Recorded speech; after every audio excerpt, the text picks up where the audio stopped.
Bismillahirrahmanirrahim. Nahmaduhu wa nusalli ala rasulihil karim, amma ba'd. Insyaallah pada kesempatan ini kita akan melanjutkan kembali pembacaan kitab Mirqatus Su'ud, syarah kitab Sulam Taufik.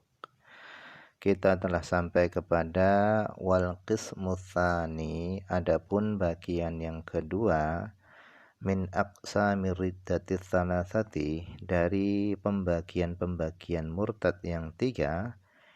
Yang kedua adalah al-af'al, yang berkaitan dengan perbuatan-perbuatan.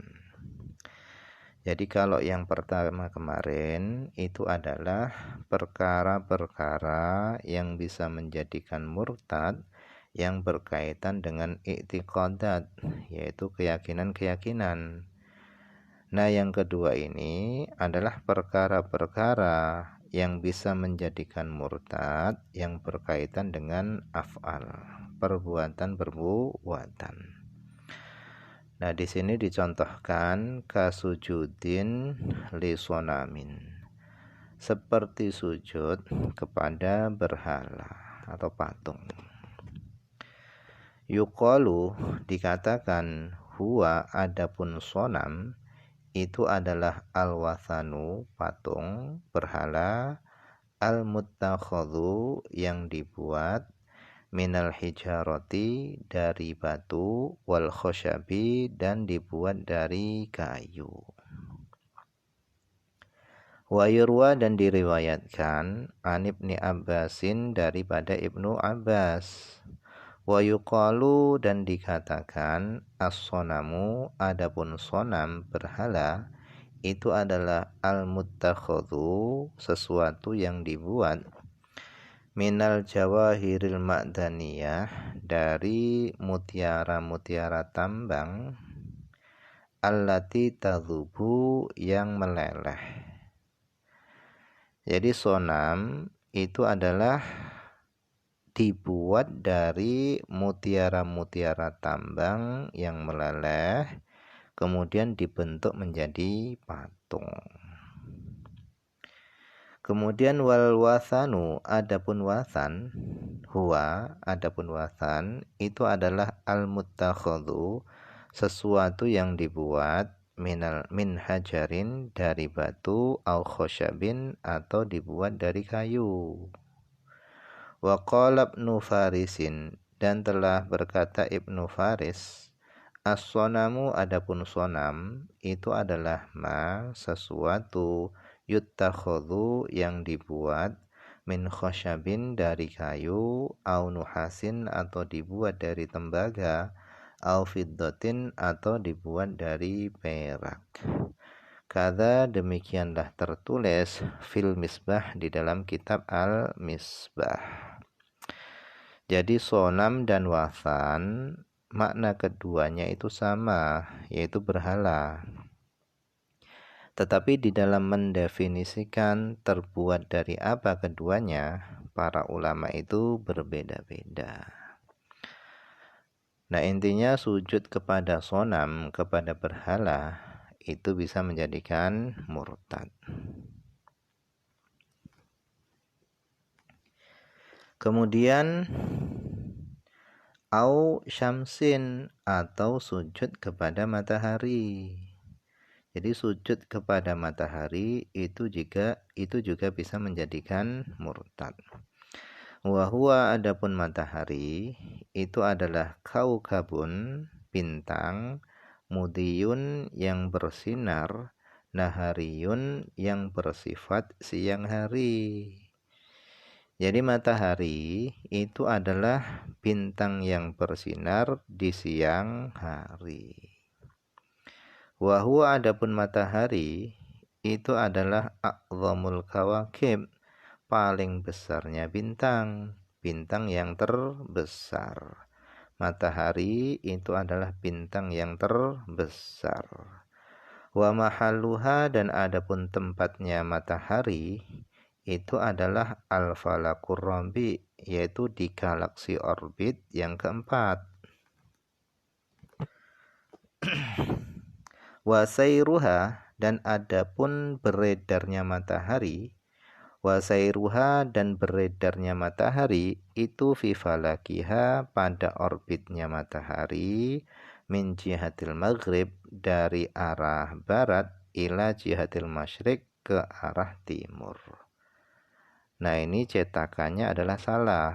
Yang benar adalah matahari tadi beredar min jihatil masyriq ila jihatil maghrib. Dari timur ke barat, bukan dari barat ke timur. Kalau dari barat ke timur itu hari kiamat. Jadi ini salah cetak. Kemudian wa ma'adzalika, dan bersama hal itu, bersama beredarnya matahari tadi itu dari timur ke barat, bersama hal itu la yadharu sairuha, peredaran matahari tadi la yadhar, enggak tampak.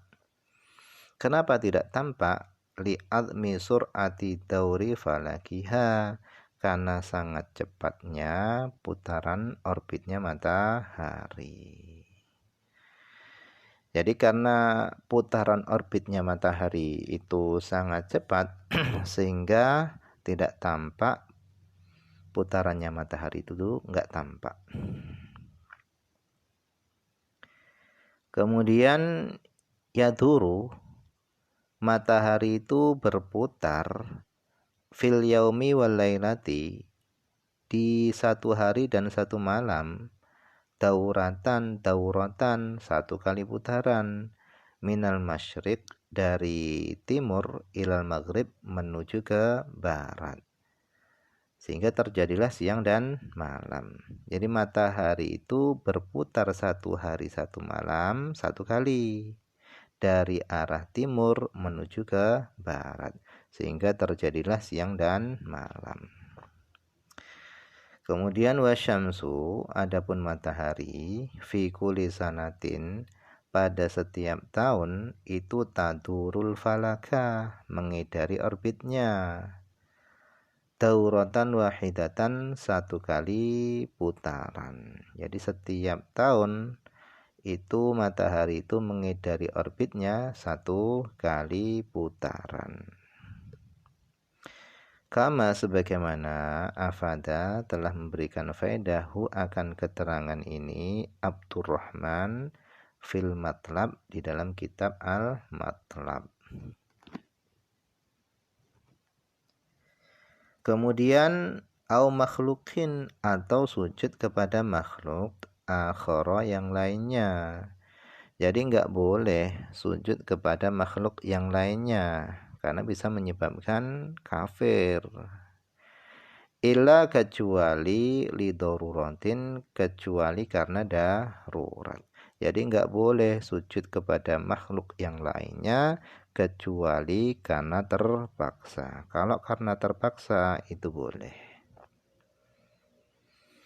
Bi andalat qarinatun, dengan sekira ada qarinah yang menunjukkan, ada indikasi yang menunjukkan ala adami dalalatil fi'li, atas tidak adanya petunjuk perbuatan sujud.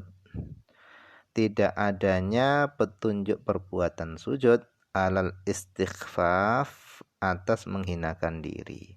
Atas menghinakan diri kepada yang disujudi.